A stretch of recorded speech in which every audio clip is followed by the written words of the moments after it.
काही गोष्टी ना पैसे देऊन बाहेर क्लीन करण्यापेक्षा घरच्या घरी केलेल्या ना फायदेशीर ठरतात. तर तसंच एक म्हणजे ब्लँकेट. तर ते ना मला बाहेर ड्राय क्लीनला देण्यापेक्षा घरीच स्वच्छ केलेलं परवडतं असं मला वाटतं. म्हणजे पैशांच्या दृष्टिकोनाने नाही, पण साफसफाईच्या दृष्टिकोनाने मला ते योग्य वाटतं. तर ते का मी तुम्हाला पुढे सांगणारच आहे. तर हाय, हॅलो, नमस्कार. मी तेजश्री स्वागत करते तुमचं माझ्या न्यू ब्लॉगमध्ये. तर कशा आहेत सगळे? अपेक्षा करते सगळेजण मजेत असतील आणि आनंदात असतील. तर आजच्या ब्लॉगची सुरुवात ना या ब्लँकेट क्लिनिंगपासून सुरू केलेली आहे. तर 2-3 दिवसापासून विचार करत होतो हे ब्लँकेट धुवायचा. फायनली आज त्याचा मुहूर्त निघाला होता. तर सर्वात अगोदर पहिले ओटा क्लीन करून घेतला आणि त्यावर हे ब्लँकेट असं व्यवस्थित अंथरून घेतलं आणि त्यावर हे सर्फचं पाणी टाकून घेत आहेत आणि 10 ते 15 मिनिटं हे असंच राहू देणार, जेणेकरून जे थोडंफार मडलेलं आहे ना ते व्यवस्थित असं भिजून जाईल आणि लवकर क्लीन होईल. तर ते सर्फचं पाणी वगैरे टाकून लगेचच यांनी टाकी धुवायला घेतली. कारण टाकीमध्ये नवीन पाणी भरायचं होतं. जेवढं पहिलं पाणी होतं ते तेवढं सगळं फेकून दिलं आणि पाईपमध्ये असं हळू पाणी चालूच असतं खाली. त्यामुळे मग ती पण भरून घेऊ म्हटलं आणि जर मध्येच गेलं तर हे ब्लँकेट धुवायला काढले तर याला पण पाणी पुरायला पाहिजे. सध्यावरती टाकीमध्ये पाणी चढत नाही त्यामुळे. तर हे बघा, तोपर्यंत यांनी टाकी धुतली होती. तर मी घरातलं काम करायला गेली म्हणजे चहा वगैरे बनवण्यासाठी. कारण सकाळी-सकाळी जिथं आम्ही लागलो होतो या कामाला, तर चहा बनवते म्हटलं, तोपर्यंत यांनी लगेच धुवायला घेतलेलं पण. मग मी आली बाहेर, मग मी पण त्यांना थोडी हेल्प केली. तर ते फोल्ड वगैरे करून त्यांनी पहिले ब्रश मारून घेतला होता, त्यानंतर फोल्ड केलं आणि मग आता त्याच्यावर असं हे पायाने व्यवस्थित हे करून सगळं त्याच्यातला जो काही मड आहे किंवा एक्स्ट्राचं पाणी आहे ना, ते काढून घेते असंच करून हे पूर्ण आम्ही धुतलं होतं. कारण हे ना उचलणं पॉसिबल नाहीये, कारण इतकं जड होऊन जातं ते. म्हणजे उचलताच येत नाही एवढं जड होऊन जातं. तर भरपूर असं म्हणजे त्याला आम्ही 1-2दा पाणी टाकून थोडं ब्रश मारून धुतलेलं आहे. पूर्ण काही मी शूट घेतलेलं नाही, नाहीतर भरपूर असा मोठा व्हिडिओ होईल.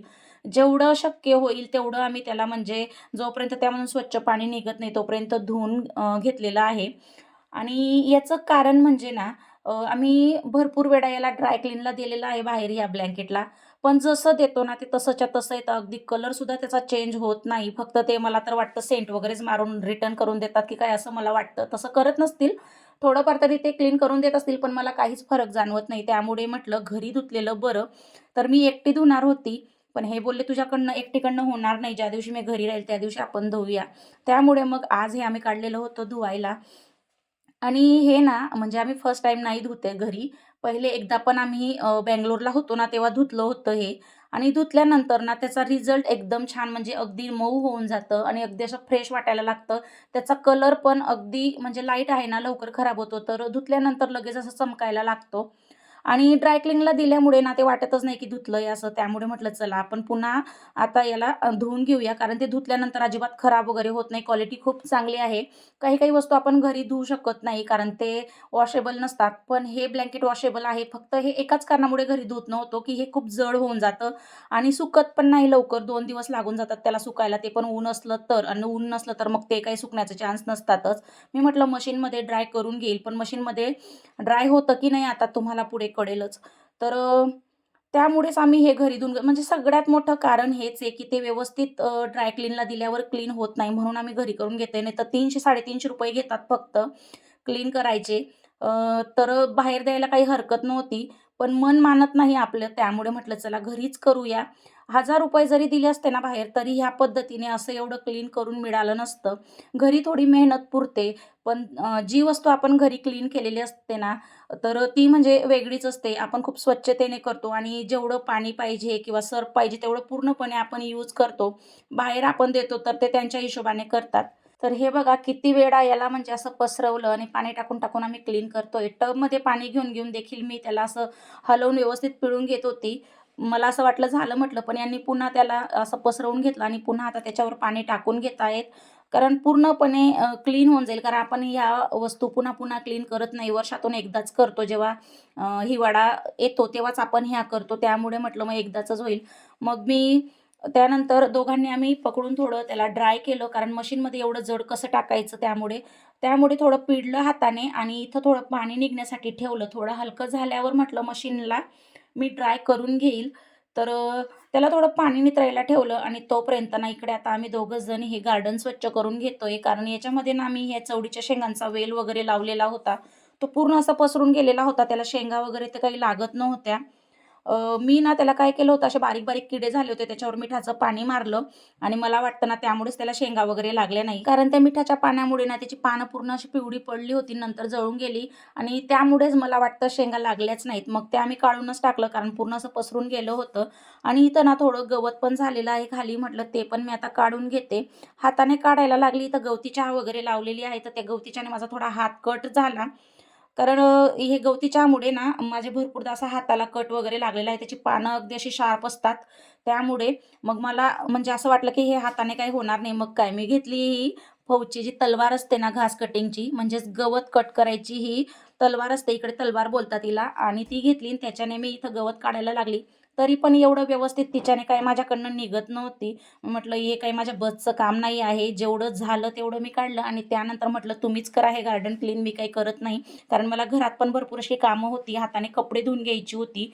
तर ब्लँकेट वगैरे पाणी नितळायला ठेवलं. तोपर्यंत मी स्वेटर वगैरे मुलांची धुवून काढले हातानेच आणि यांचं पण इकडे काम चालूच होतं. गार्डन क्लीन केलं. त्यानंतर ती ग्रीन नेट करून घेतली आणि मी पण कपडे वगैरे धुवून घेतले आणि त्यानंतर हे बघा मी इकडे मशीनमध्ये हे ब्लँकेट टाकलं. ते एवढं टब फुल झाला मशीनचा. मला वाटत होतं हे होणारच नाही आणि खरंच तसं झालं. हे बघा इथं मी हे मशीनला लावलं. ते नुसतं गोल-गोल फिरत होतं. ते ड्राय वगैरे काही करत नव्हतं. अगदी थोडं-थोडं पाणी निघत होतं आणि 8 मिनिटावर येऊन हे पुन्हा थांबून जात होतं. तसं मी 2दा चेक करून बघितलं. भीती पण वाटत होती मशीन खराब होईल की काय, पण तरी रिस्क घेतली. पण ते काही झालंच नाही. म्हणून म्हटलं जाऊ द्या, मग अजून पुन्हा-पुन्हा करायला गेलो तर मशीन खराब होईल.